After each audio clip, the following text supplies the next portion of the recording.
저는 함께 교독을 해본 이 본문 말씀을 가지고 왕정국가와 하나님의 신정국가의 차이가 무엇인가, 그래서 제목을 왕정국가와 하나님의 신정국가, 그런 이제 제목을 가지고 한번 깊은 말씀의 뜻을 헤아려 보고자 합니다. 우리는 흔히 사무엘 상하를 통해서 하나님께서 이스라엘의 왕으로 처음으로 기름 부은 왕의 이름이 사울 왕이라고 하고 이스라엘 왕국의 초대 왕을 사울 왕이라고 이야기를 하고 있습니다.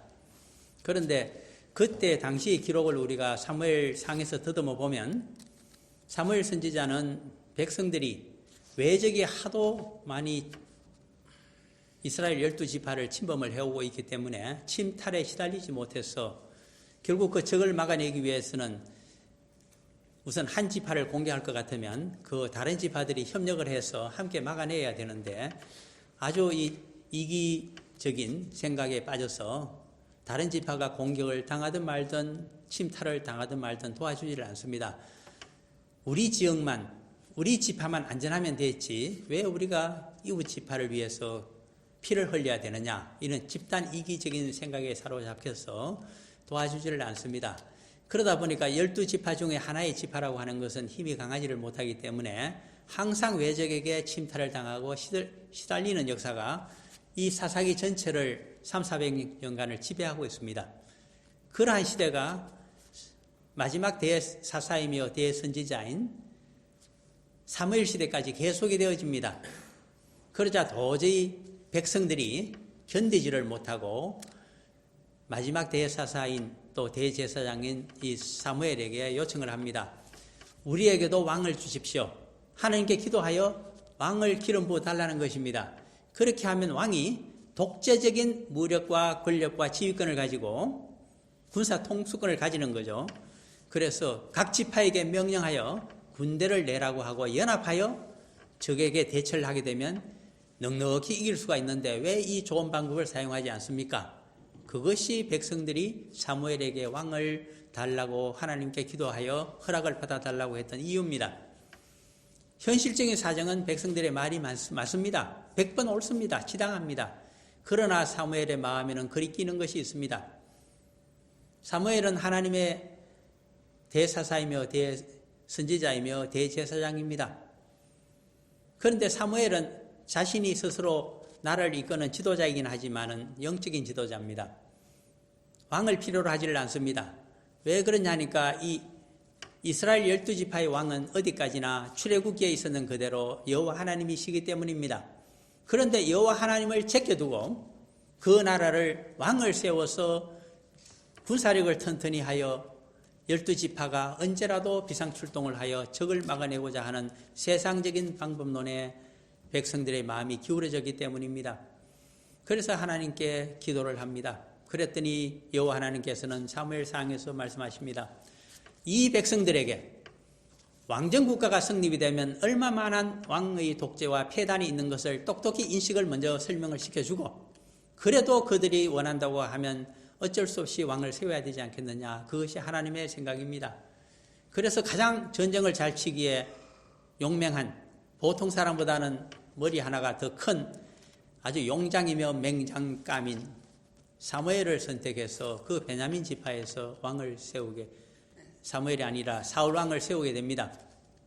그래서 이 사울이란 말은 큰 사람, 위대한 사람, 용맹스러운 사람, 공격력이 강한 사람, 그런 뜻을 갖고 있는 것이 바로 사울의 뜻입니다. 우리는 훗날 사도 바울을 통해서 사울의 반대말이 바로 바울이라는 것을 알고 있습니다. 바울은 정반대말입니다. 작은 자, 낮은 자, 겸손한 자라는 의미가 바울이 됩니다. 그래서 흔히 랍비 사울이 이스라엘의 위대한 율법 선생이며 다음 시대를 이끌어갈 제목이 되는 사울이 바울로 바뀌었다. 그것이 성도다, 크리스찬이다. 그렇게 얘기를 하기도 합니다. 어쨌든 여기서 우리는 왕정국가가 사무엘 상에 가서 성립된 것으로 흔히 생각합니다마는 사사기에 오늘 본문을 읽어보면 그것이 아닙니다. 기드온에게 우리들의 왕이 되어달라. 그리고 세습을 해서라도 우리를 다스려달라. 이 미디안 족속과 동방 족속을 또 남쪽에 있는 족속의 외적의 침입을 막도록 굳건한 군사적인 시스템을 갖추어 달라고 하는 백성들의 요청이 있습니다. 그러나 그 요청에 대해서 23절에 보면 기드온이 거절합니다. 왜 거절한 이유는 하나입니다. 여호와께서 너희를 다스리시리라 하니라. 여호와께서 왕이신데 왜 인간적인 왕을 찾느냐? 그것을 이야기하고 있습니다. 이 말은 오늘날 우리들의 형편에 들이대게 되면 큰 시사점을 주고 있습니다. 엄청난 교훈을 줍니다. 우리 크리스찬들이 교회 생활을 하면서 자신의 왕이 누구라고 생각할까요? 주님이라고 생각할까요? 신앙 고백은 그렇게 하면서도 실제로는 누구의 눈에 들어서 누구로부터 우리가 구원받은 자며 의인이라고 인정을 받고 싶어 할까요? 여호와 하나님이실까요? 아니면 우리의 주님이신 예수 그리스도실까요? 아니면 교회 담임 목사일까요? 아니면 교회라고 하는 큰 공동체가 아니면 교단이 주는 그 면죄부를 받고 싶어 할까요? 그것이 항상 문제가 되기 때문입니다. 그런데 이 사사기의 이 본문 말씀을 우리가 깊이 이해하기 위해서는 반드시 함께 봐야 될 이 개념들의 근본이 들어있는 모세오경이 있습니다. 그것이 바로 출애굽기입니다. 출애굽기 몇 장을 보셔야만 되느냐 하니까 19장을 보셔야 됩니다.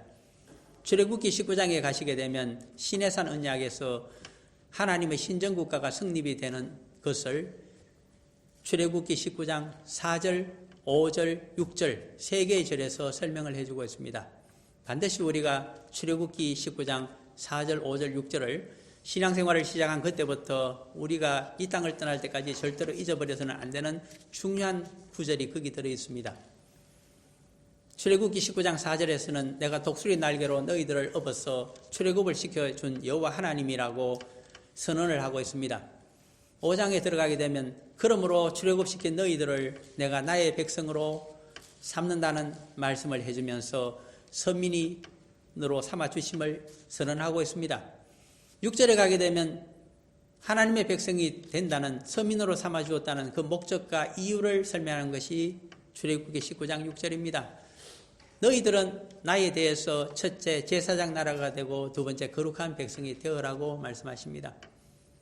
세상에는 어떤 하나님의 특혜가 있다면 그 특별한 의무도 반드시 져야만 합니다. 선민이 되고 우리가 이 세상 많은 사람들 가운데 구원을 받은 자로 예수 그리스도의 제자로 여호와의 의로운 종으로 선택이 되었다고 하는 것은 얼마나 기쁘고 엄청난 권리를 특혜를 받게 된 것을 의미하지만은 그러나 출애굽 당시 하나님의 신정국가가 시내산에서 서게 되었을 때는 반드시 그에 해당하는 의무가 있다는 것을 이야기해 줍니다. 그 의무라고 하는 것을 두 가지 용어로 출애굽기 19장에서 정리를 해줍니다. 하나가 제사장 나라이고 또 하나가 거룩한 백성입니다. 우리 성도들에게도 하나님의 신정국가에 참여하고 나중에 하나님 나라로 우리가 들어가는 인생을 제자로서 그리고 성도로 살아가기 위해서는 반드시 우리가 평생 동안 기억해야 될 것이 제사장 나라의 역할과 거룩한 백성의 사명입니다. 무엇을 이야기하고 있을까요? 제사장 나라라고 하니까 그러면 제사장들이 왕같은 제사장들이 다스리는 그 나라를 설명하고 있는 것일까요? 그것이 아닙니다. 그러한 특혜나 권리를 주장하기 이전에 하나의 의무와 사명으로 우리들에게 다가옵니다. 모두가 제사장이 되어라. 그 말입니다. 제사장들이 모여있는 나라가 제사장 나라입니다. 그것이 하나님의 신정국가의 의미입니다. 사실은. 제사장은 출애굽기를 보게 되면 28장쯤에 아론과 그의 아들들 4명을 가지고 제사장으로 삼아라고 출애굽기 28장 1절에서 이야기를 합니다. 29장에 오게 되면 제사장을 위해서 위임식을 거행합니다. 모세를 통해서 그들에게 일주일 동안 그들을 속죄하고 거룩한 제사를 드릴 수 있는 속죄의 제사를 여호와께 드릴 수 있는 직분을 맡기는 그러한 속죄의 절차와 위임식을 일주일간 거행합니다. 1년 된 숫송아지 한 마리와 그리고 2마리의 순양을 사용해서 일주일 동안 제사를 지내는데 그것도 경비를 아끼라는 의미에서 순양을 잡는 것은 하루만 하고 나머지는 이제 아닙니다. 순양과 수송아지를 그렇게 일주일간 잡아서 드리도록 되어 있습니다. 나중에는 위임식 일주일 끝나고 나면 이제는 수송아지를 사용하지 않고 순양만 가지고 또는 염소를 가지고 제물로 삼아 백성들의 경제적 부담을 들어주면서 계속 속죄제 또는 화목제사를 드리도록 그렇게 출애굽기에 규정하고 있고 레위기가 그렇게 제례의식을 설명하고 있습니다. 그렇다면 이제 생각을 해봐야 됩니다. 대제사장으로 옹립이 될 때 일주일간 속죄의 제사를 드리고 제물을 바칩니다. 위임식입니다. 그것이 끝나게 되면 남은 평생을 자기 자신을 위해서는 다시는 제물을 바치지 않고 자기 자신을 위해서는 속죄하지 않습니다. 나머지는 대제사장이라고 하면 평생 동안 다른 사람들의 속죄를 위해서 자신이 하나님께 속죄의 제사를 드려주고 화목제사를 드려주고 속건제사를 드려주는 그 직분만을 행할 따름입니다. 그것이 제사장의 의미입니다. 특히 왕같은 제사장이라고 베드로전서 2장 9절에서 사도 베드로를 통해서 우리에게 말씀해 주시기 때문에 그 말은 바로 우리가 전부 대제사장이란 뜻입니다. 이 땅에서 성도로 살아간다고 하는 것은 하나님의 신정국가 제사장 나라에 있어서는 전부가 제사장의 직분을 행해야 된다는 것입니다. 나 자신을 위해서가 아니라 내 형제를 위해서, 내가 미워하는 자를 위해서, 나를 싫어하는 자를 위해서, 다른 민족들을 위해서, 온 세상 만민들을 위해서, 나아가서는 온 세상 모든 피조물들을 구원하여 영생의 하나님 나라로 데려가기 위해서 속죄의 제사를 드려주는 자가 바로 제사장 나라의 일원인 성도들입니다. 거룩한 백성은 무엇일까요? 늘 말씀드립니다만 성경에서 거룩한 백성의 의무를 제대로 행했던 사람이 믿음의 조상이라고 하는 아브라함입니다. 창세기 18장을 보게 되면 소돔과 고모라 성의 그 많은 백성들을 구원하기 위해서 6번이나 인간의 모습으로 나타나신 여호와 하나님의 옷자락을 붙들고서 중보의 기도를 드려준 자가 바로 아브라함입니다. 그러므로 그가 거룩한 하나님의 백성이며 선지자입니다. 그러한 거룩한 백성의 중보의 삶을 살아가라고 합니다. 그것이 성도들이요 하나님의 신정국가에 참여해야 될 제사장들인 우리들의 직무이며 우리들의 사명이며 우리들의 의무인데 그것을 이스라엘 12지파가 그리고 오늘날 성도들이 도무지 행하지를 않습니다. 하나님께서는 기나긴 다윗 왕조 유다 왕국의 선민들에 대해서 오래 참고 견디고 보셨지만은 한 번도 이방인들에게 미워하고 싫어하며 그들을 멸망시켜 달라고 하나님께 구구절절하게 간청하고 있지만은 한 번도 그들을 위해서 하나님의 구원의 말씀을 전해준다거나 그들 이방인들을 위해서 속죄의 제사를 드려준다거나 한 번도 그들을 위해서 중보기도를 해주는 자가 없습니다. 하도 답답하여 여로보암 2세 때 북쪽 이스라엘 왕국 그것도 갈릴리 지역 출신이었던 가데벨 출신인 요나 선지자 아주 변방의 선지자입니다. 그에게 특별히 여호와께서 엄명을 내려서 이제 동쪽 800km 떨어져 있는 티그리스 강 상류에 있는 아수르의 수도 니느웨로 가서 하나님의 말씀을 전하라고 선지자로 파송을 하십니다. 그랬더니 요나가 어떻게 합니까? 도망을 칩니다. 동으로 가라고 했더니 서쪽 제일 끝에 있는 저기 스페인 땅 다시스 항구로 가는 배를 잡아 타고서는 도망을 치다가 하나님께 걸립니다. 그래서 큰 물고기 뱃속에 바다에 던져져서는 거기서 3일 동안 회개를 하고 드디어 살려주신다면 가서 전하겠습니다 해서 타협을 하고 그는 니느웨로 가게 되어서 3일간 돌아다녀야 니느웨 성을 전부 돌면서 복음을 전할 텐데 딱 하루 소리를 치게 되니까 회개하지 아니하면 얼마 지나지 아니하여 이 성이 전부 멸망을 당한다고 외쳤더니 하루 만에 니느웨 왕으로부터 시작해서 모든 백성들이 신하들이 회개를 하게 되고 그래서 여호와 하나님이 그 성을 용서해 주는 놀라운 역사가 있게 됩니다. 그런데 문제는 요나 선지자입니다. 그도 선민 출신의 선지자이기 때문에 도저히 하나님의 뜻을 의도를 짐작하지를 못합니다. 그들의 유대교는 이방인들에게 멸망이 있지 절대로 그렇게 멸망에서 구원을 위해서 하나님 말씀을 전해준다거나 그리고 여호와께서 그들을 용서해 주는 법이 없습니다. 그렇게 하나님을 이해하고 있는데 어떻게 어떠한 하나님이 이렇게 용서를 해 주시는가? 우리가 알아온 여호와 하나님의 모습과 너무나 다르기 때문에 이해할 수가 없어서 고향으로 돌아가지 아니하고 니느웨 외곽 언덕에 앉아서 그 이방인들이 다시 하나님 앞에 실수를 하고 잘못을 범하여서 니느웨 성이 멸망하는 것을 눈으로 보고서 그 희소식을 가지고 고향으로 돌아가려고 했던 자가 요나 선지자입니다. 그랬더니 요나 선지서 제4장 마지막에 무엇이라고 말씀하십니까?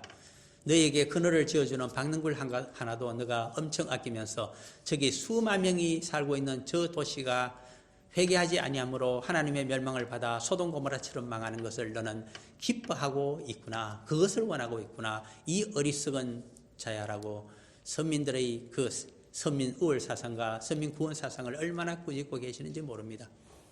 그때 일이 예수 그리스도 당시에 재현이 되고 있습니다. 그래서 예수님께 표적과 이적을 보여달라고 유다 백성들이 그렇게 이야기를 했더니 예수님이 내가 보여줄 표적은 하나밖에 없다.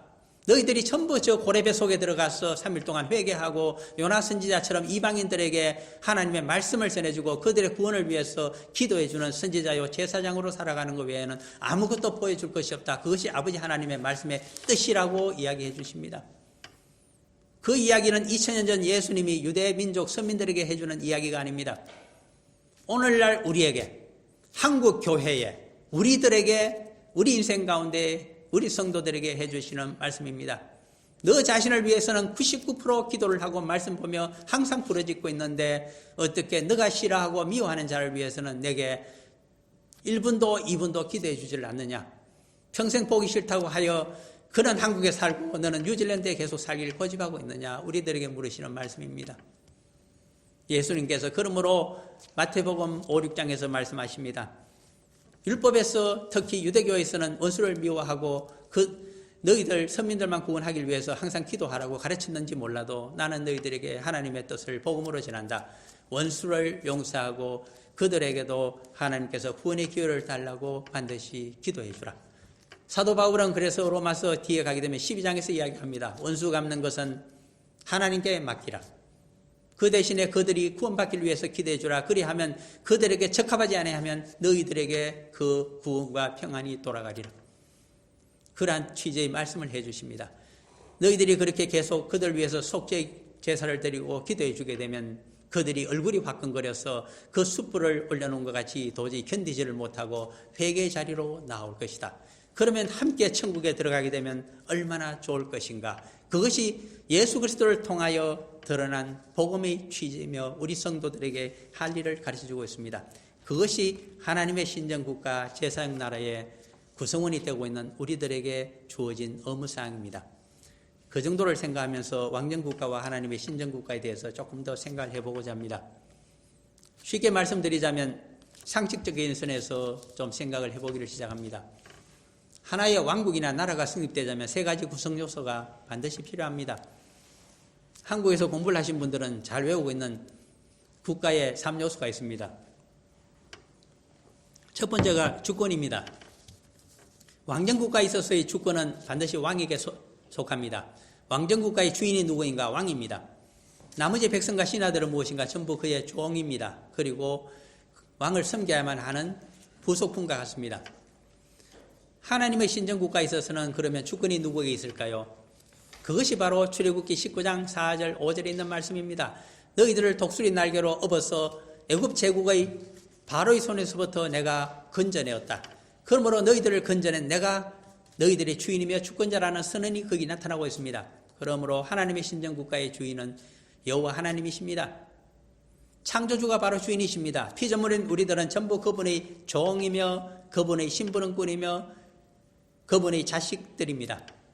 그것이 신정국가가 성립되는 제일 먼저 주권에 대한 이야기입니다. 우리들 인생의 주인이 누구일까요? 우리가 성도라고 하고 하나님의 신정국가 하나님 나라에 들어갈 성도라고 하면 그것은 우리 신앙 고백으로 나타나야 됩니다. 우리가 주님이라고 부르고 있는 것은 나의 주인이란 뜻이며 나의 나라에 당신 나라에 내가 구성원이고 그 나라의 주인은 내가 아니고 주님이시오 하나님이시라는 선언입니다. 그러므로 내 인생은 내 것이 아닙니다. 나를 창조하시고 구원해 주신 당신이 나의 인생의 주인이십니다. 그것이 하나님의 신정국가에 참여하는 성도의 자세입니다. 두 번째는 국민이 있습니다. 주권만 있어서 나라가 되는 것이 아닙니다. 국민이 있어야 되는데 왕정국가에 있어서 국민은 그의 신하들입니다. 신정국가에 있어서 국민은 누구일까요? 그것은 굉장히 특별한 백성입니다. 출애굽한 백성이 하나님의 신정국가에 있어서 국민이 됩니다. 출애굽을 하지 아니한 자들은 하나님의 나라의 백성이 되지를 못합니다. 그 말의 뜻은 세상 권력과 죄와 사망이 아직 짓눌려서 세상과 타협하며 살아가는 자들은 하나님 나라의 구성원이 될 수가 없으며 하나님의 신정국가에 참여할 수가 없다는 뜻입니다.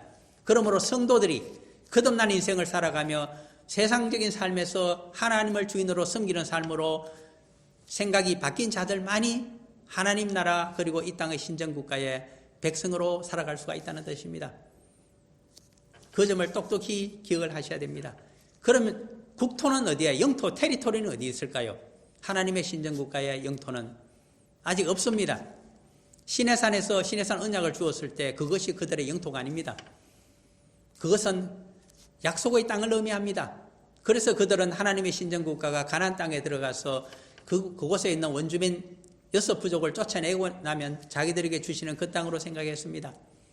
그것으로 믿음이 완성되며 자기들에게 구원이 있는 줄 알았습니다. 적과 꿀이 흐르는 땅, 가장 풍요로운 땅. 그래서 그것은 자신들이 파라다이스 이상세계라고 생각한 것이 40년 동안 광야를 헤매었던 출애굽한 이스라엘 12지파의 생각이었습니다. 그러나 모세는 신명기 초반전에서 얘기합니다. 너희들이 그 땅에 들어가게 되면 유목민의 삶이 아니라 거기서 들어가서 정착식 농업을 경영하게 되면 소득이 50배 100배로 늘어나게 되면 그 땅의 기름짐과 풍요로움에 취해서 반드시 여호와 하나님을 버려버리고 너희들의 생각대로 살아가는 제멋대로의 인생이 시작될 터인데 나는 그것을 우려하고 여호와 하나님께 지금 기도하고 있노라. 그것이 신명기의 사실은 내용입니다. 그래서 신명기 28장에 가게 되면 약 3분의 1 앞부분에는 하나님의 말씀을 섬기고 하나님을 너희들의 주인으로 모시고 잊어버리지 아니하고 그 은택과 은혜 아래에서 삶으로 해서 받게 되는 축복의 여러 가지 종류에 대해서 설명을 하다가 신명기 28장 뒤쪽으로 가게 되면 약 3분의 2의 전체 내용이 하나님의 저주에 대한 내용입니다. 그러나 너희들이 배가 부르고 교만하여져서 하나님이 필요 없다 하면서 이제는 이 풍요로운 세상에서 마음껏 내 멋대로 살아도 좋다고 하여 하나님을 떠나고 우상을 섬기고 현세적인 복만을 추구하게 되면 이러이러한 저주를 받으리라. 그 저주는 신명기로 다시 가서 29장 30장의 내용이 되어지며 온 세상 사람들이 이 황폐한 땅이 무엇인가 그 옛날 가나안에 살던 이스라엘 신정국가가 무너진 터라고 조롱할 것이라고 그는 마지막 예언을 해주고 있는 것이 사실은 모세오경의 경고의 내용들입니다. 그런데 이 말씀을 가지고 신약에 있는 히브리서로 가게 되면 히브리 정경에 대한 이야기를 재해석을 합니다. 과연 믿음의 열조들이 아브라함 부부와 이삭의 부부와 야곱의 부부가 헤브론 막벨라 굴에 들어가서 그들이 바라고 있는 하나님 나라는 무엇이었던가? 가나안 땅을 의미했을까? 또 모세가 그토록 들어가고자 해서나 들어가지 못한 그 가나안 약속의 땅을 의미했던가? 그것이 아니라고 이야기합니다. 히브리 정경에 있는 구약에 있는 그 많은 믿음의 선진들이 가고자 한 것은 그들의 목숨을 제사장 나라 거룩한 백성으로 하나님 나라의 백성으로 살아가다가 마지막에는 눈을 감게 되었을 때 영원한 천국을 바라보고 영생의 나라 자신들에게 주는 새로운 거처 그 길을 가기를 간절히 소원했던 것이 아닌가 하면서 하나님 나라에 대한 열망으로 가득 찬 믿음을 설명하고 있는 것이 히브리서 제11장의 내용들입니다. 그것을 가지고 사도 바울은 믿음의 의라고 그렇게 우리에게 설명을 해줍니다. 세상에서 주는 구원의 약속, 세상의 종교적인 권위체가 주는 구원의 확인 같은 것은 필요가 없다고 이야기합니다. 그것은 율법적인 행위며 그것으로 받는 확인증과 면죄부는 아무 소용이 없다고 이야기합니다. 그렇다면 무엇이 중요할까요? 내가 하나님 나라에 속해져 있는가? 하나님의 신정국가에서 살고 있는가? 혹시 내가 왕정국가에 살고 있는 것이 아닌가? 자신을 점검하라고 성찰하라고 이야기합니다. 그러므로 사실은 미디안 족속과 그리고 미디안 족속을 뒷받침하고 있는 이스마엘 족속 등을 쳐부순 사람이 당시의 사사 중의 대사사였던 기드온입니다. 혁혁한 전공을 세웠습니다. 이제는 동부 전선에서 요단강을 건너와서 이 세겜을 중심으로 한 중북부 지역의 가나안을 침범할 수 있는 세력은 괴멸이 되었습니다. 그러한 혁혁한 전공을 세운 기드온입니다. 그러므로 그의 고향 사람들이 그를 찾아와서 우리들의 왕이 되어달라고 이야기합니다. 당신이 죽고 나면 누가 당신처럼 이렇게 동쪽에 있는 적들을 물리쳐 줄 수가 있겠습니까? 그때가 걱정스럽습니다. 그러므로 당신과 당신의 아들들과 당신의 손자들이 왕권을 가지고 세습을 해가면서 부디 12지파를 동원할 수 있는 총사령관 왕이 되어달라고 간곡히 부탁을 했습니다. 옛날 사무엘에게 나중에 200~300년 후에 하게 되는 요구가 기드온 시대에 있었습니다. 그러자 기드온이 오늘 본문 사사기 제8장 23절에서 이야기합니다. 기드온이 그들에게 이르되 내가 너희를 다스리지 아니하겠고 나의 아들도 너희를 다스리지 아니할 것이요 여호와께서 너희를 다스리시리라 하니라. 이것이 믿음 생활에 있어서 정답입니다. 왕이 없다고 하는 것은 사실 현실적으로 세상을 살아가는데 굉장히 위협과 위험이 됩니다.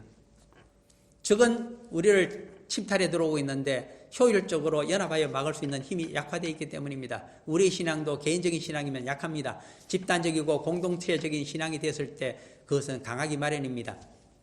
그런데 혼자서 신앙을 지킨다고 하는 것, 각 지파가 각각 적을 막는다고 하는 것 사실 어렵습니다. 왕이라고 하는 것은 독재적이기는 하지만 얼마나 적과 싸우는 데 있어서 효율적인 제도인지 모릅니다. 그래서 왕제를 다들 선호하고 있습니다. 한국의 대통령도 왕과 같은 대통령이라고 설명을 합니다. 정치학을 국제적인 관점에서 한국 정치론을 공부해 보게 되면 얼마나 한국 대통령은 그 통치권이 엄청난 왕과 같은 자인지를 우리가 알게 됩니다. 그래서 옛날 박 대통령 시절에는 영도자란 말을 사용했습니다. 영도적인 대통령제. 오늘날 그것을 조금 비꼬아서 제왕적인 대통령이라고도 설명합니다. 미국 대통령이 그런 이야기도 있습니다. 한국 대통령을 만나면 나는 자네가 부럽다고, 당신이 부럽다고 이야기합니다. 외교권과 국방권만 갖고 있는 미국의 미합중국의 연방 대통령이 무슨 힘이 그렇게 있겠습니까?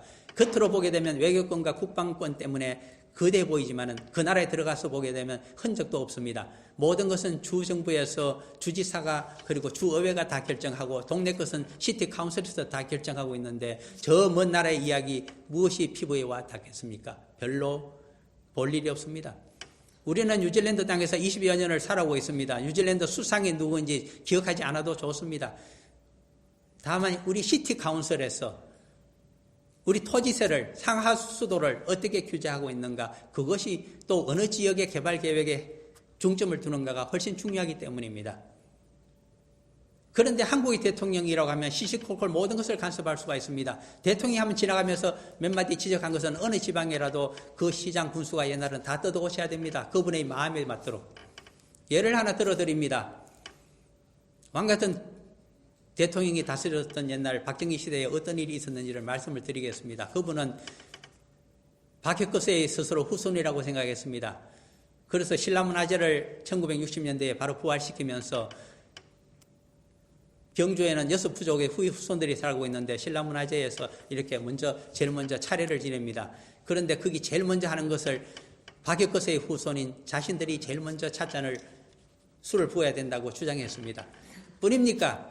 경주 땅에서 국회의원이 이시, 최씨, 손씨, 정씨, 배씨, 설씨 6가문에서 탄생하는 것을 결코 좋아하지 않았습니다. 그래서 자신의 박씨 집안이 많이 살고 있는 청도라고 하는 산 2개 건너에 있는 그 마을과 경주를 합쳐서 하나의 지역구로 조정을 했습니다.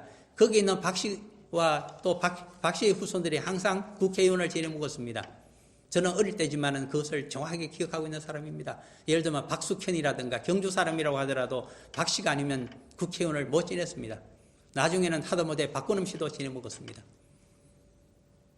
그런 제왕적인 생각을 가지고서 나라를 다스리고 있기 때문에 모든 제도를 그렇게 만들었습니다. 그러므로 미국 대통령이 부러워할 수밖에 없습니다.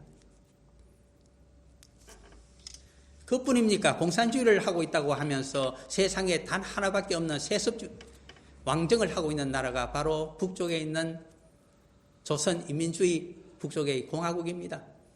아무리 마르크스가 썼는 책과 엥겔스가 썼는 책을 뒤져보아도 그렇게 왕권을 가지고 세습을 하고 있는 공산주의는 눈 씻고 봐야 이론적으로나 세상에는 없습니다. 단지 하나 유일한 사례가 주체사상을 하면서 김씨 왕조를 이루고 있는 그 북한 땅밖에는 없습니다. 얼마 전에 김정남 씨가 암살을 당했다고 합니다. 유일하게 김일성 주석으로 보게 되면 그의 적자인 장손입니다. 그에게 미국과 한국 쪽에서 접촉을 해서 이야기를 했다고 합니다. 망명정부에 당신이 수장이 되는 것이 어떻겠느냐 얘기했더니 그것도 또 하나의 세습이 아닐까요 하면서 거절했다고 합니다. 우리 한국 사람들의 심성 속에 이 왕정에 대한 2조 500년을 거쳐오면서 얼마나 뿌리 깊은 왕정 사상이 들어있는지 모릅니다. 왕이 다스리는 독재적인 정권하에서 가장 북쪽을 잘 막아내고 공산주의를 막아내고 있는 것으로 착각들을 하고 있습니다. 특히 성도들이 또 그렇게 생각하고 있습니다. 그 사상은 교회 안으로 들어와서 가톨릭의 교황과 같이 대형교회의 큰 목사가 독재를 하고 있을 때 가장 자신은 구원의 방주에 탔다고 생각하고 있는 것이 우리 성도들의 생각인지 모릅니다. 그러므로서는 오늘 본문 사사기 8장 23절에 있는 기도원의 이 말을 다시 성찰해야 된다고 생각합니다. 우리들의 사고방식과 우리들의 크리스찬적인 삶과를 생각과를 비교해 보면서 우리가 과연 나의 왕이 누구인가? 누가 우리의 왕이 되었을 때 나는 가장 보호와 천국으로의 인도하심을 제대로 받을 수 있을 것인가를 재점검해야만 합니다. 우리 속에 뿌리 속에 유전적으로 2조 500년을 통해서 들어와 있는 이 장로 사상과 깊숙한 왕정국가의 일원으로 살아가면서 안전을 느끼는 이런 사상을 몰아내지 아니하면 제사장으로 그리고 거룩한 백성으로 살아가기가 힘이 듭니다. 그것은 정말 하이타로 세척을 하든 그 무엇으로 세척을 하든 우리의 정신을 바로잡아야 될 것입니다. 그런데 비극적인 상황이 그 다음에 두 가지가 벌어집니다. 기도원이 자신의 초지대로 처음 생각대로 얼마나 잘했으면 마치 미국의 초대 대통령처럼 존경을 받았을 터인데 그 다음 24절에서 기도원이 하는 이야기를 들어보면 엄청난 실수를 하고 있습니다. 왕은 되지 않지만은 왕 같은 부귀영화는 그가 원하고 있습니다. 그래서 전리품 중에 모든 귀금속을 자기에게 달라고 했습니다. 미대한 족속으로부터 받았던 금귀걸이 그리고 모든 귀중품들을 그래서 무리들이 기도원의 발밑에 두었습니다. 엄청난 양입니다. 귀걸이의 무게만 하더라도 1700세겔이나 간다고 합니다. 대충 잡아보면 이것이 한 10kg이 넘는 엄청난 양입니다. 아닙니다. 한 17, 18kg 가까이 되는군요. 대충 무게가 그 정도 나갑니다. 그것뿐만 아니라 이방 왕들이 입었던 자색 의복과 그 다음에 낙타목에 둘렀던 사슬, 금사슬입니다. 그것까지 주었기 때문에 거의 1달란트에 해당되는 엄청난 양의 금과 귀중품을, 전리품을 그대로 주었습니다. 그것을 가지고 그가 에봇 하나를 만들었는데 에봇에는 금과 보석이 많이 들어갑니다마는 대제사장의 예복입니다. 그것을 만들어 놓고 걸어두고서 마음속으로는 생각했을 것입니다. 여호와께서 왕이시지만은 그러나 대제사장의 예복을 가장 화려한 예복을 가진 자는 나이며 나의 권위는 내가 죽기까지 나와 함께 할 것이라고 자신의 영광을 생각했을 것입니다. 그 결과 그 에봇이 그만 하나의 경배의 대상이 되고 말았습니다. 그리고 그는 세상적인 영화를 마치 솔로몬 대왕처럼 누린 사람입니다. 그래서 얼마나 부인이 많았는지 그의 아들만 하더라도 70명이 되었다고 적고 있습니다. 세속적으로 타락해버린 기도원입니다. 나의 왕은 여호와 하나님이시라고 하면서도 세상적으로 큰 종으로서 대제사장으로서 부귀영화를 누리다 간 사람이 기도원입니다.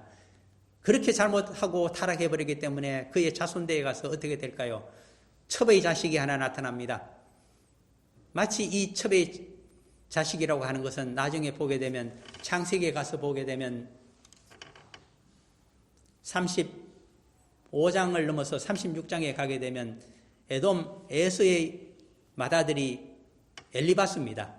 엘리바스에게는 아들이 많이 있었지만은 첩 딥나와의 사이에 아주 출중한 서자가 하나 태어납니다. 그의 이름이 아말렉입니다. 이 아말렉이 나중에 족장이 되고 그의 족속이 분리되어서 아말렉 족속을 이루게 됩니다. 이 아말렉 족속이 가출애굽을 했을 때 이스라엘 백성들을 야간에 습격했던 유명한 화적대입니다.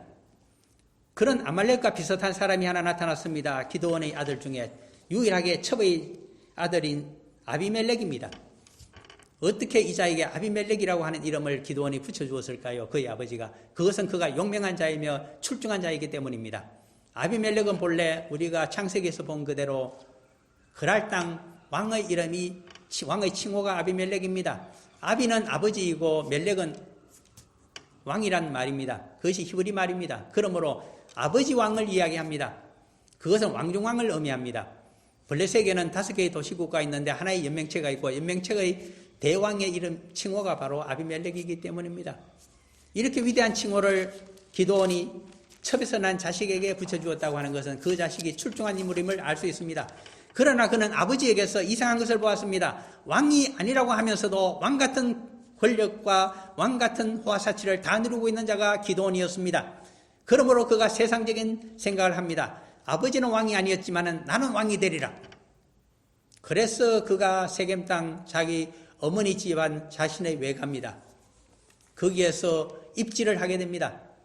그곳에 외삼촌들을 불러 모아놓고서 이 세겜성에서 왕으로 나를 삼아달라. 내가 아버지 기드온은 왕이 아니었지만 이곳에서 내가 왕이 되고 앞으로 자손만대로 우리 세겜이 이 가나안 땅의 이스라엘 12지파의 왕도가 될 것이라고 이야기했습니다. 그 영광에 취하여 그들이 아비멜렉을 왕으로 세우고 앞으로 그를 위협할 수 있는 70명의 기드온의 아들인 적자들을 전부 습격하여 죽여버리는데 유일하게 도망친 자가 하나 숨은 자가 요담이라고 본문에서 적어주고 있습니다. 무엇을 우리에게 이야기해주고 있는 구절들일까요? 오늘날 한국에서는 개업 문제를 두고서도 참으로 많은 논란들이 벌어지고 있습니다. 특히 우리 성도들이 어떤 생각을 가지고 현세를 바라보고 그리고 앞으로 남은 인생들을 하나님의 뜻에 맞게 살아가야 되는지 우리가 생각을 하게 됩니다. 왕정국가와 같은 모습, 공산주의를 한다고 하면서도 왕정국가를 이루는 것, 그리고 민주주의 국가는 백성들이 그래도 나라의 주인으로 투표를 하고 있는데 새로운 왕을 세우는 것은 있어서는 안 됩니다. 통치자적인 그리고 왕과 같은 대통령을 뽑아서도 안 됩니다. 그러므로 유일하게 우리는 크리스찬들은 하나님이 우리나라의 왕이시며 통일도 그리고 나라의 발전도 하나님께서 창조적인 방법으로 이끌어가 달라고 간절히 기도해야 될 자들이 우리들입니다. 그러면서 우리 한반도를 둘러싸고 있는 세계 4대 강국이 있습니다. 우리가 흔히 G2라고 한국 사람들이 이야기합니다. 미국이 넘버1이고 넘버2가 우리 서쪽에 있는 중국입니다. 넘버3는 그래도 아직도 일본입니다. 우리 동쪽에 있습니다.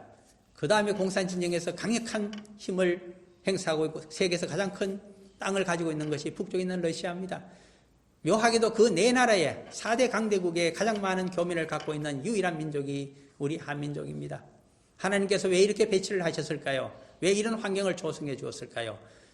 우리가 복음으로 일어서서 여호와를 왕으로 모시고 한국 사람들이 일어서게 된다면 이 4대 강국을 중심으로 온 세계의 하나님의 복음과 하나님 나라를 우리가 이 땅의 하나님의 신정국가로 메시아의 나라를 건설할 수 있는 역군이 될 수가 있지만 반대로 우리가 우리 자신들이 주인이라고 생각하면서 우리 믿음이 식어지고 우리가 대외적인 영향력을 상실하게 되고 우리가 우리 자신만을 위해서 살아가는 이기적인 생각으로 살아가게 된다면 한국은 아무런 영향을 미치지 못하고 4대 강국에서 멸망이 되고 말 운명을 타고났는지도 모릅니다. 그러므로 우리는 우리나라의 주인이 누구신가? 나의 주인이 누구이신가? 내가 여호와 하나님을 우리 주 예수 그리스도를 주인님으로 모시고 산다고 하면서도 실은 세상적인 영화의 그 에봇에 그리고 수많은 여자들 가운데 수많은 자손들 가운데 호화사치를 누리고 살고자 하는 마음이 내 속에 없는지 다시 한번 우리 교회와 우리 자신의 삶을 되돌아보는 시간이 되었으면 대단히 좋겠습니다.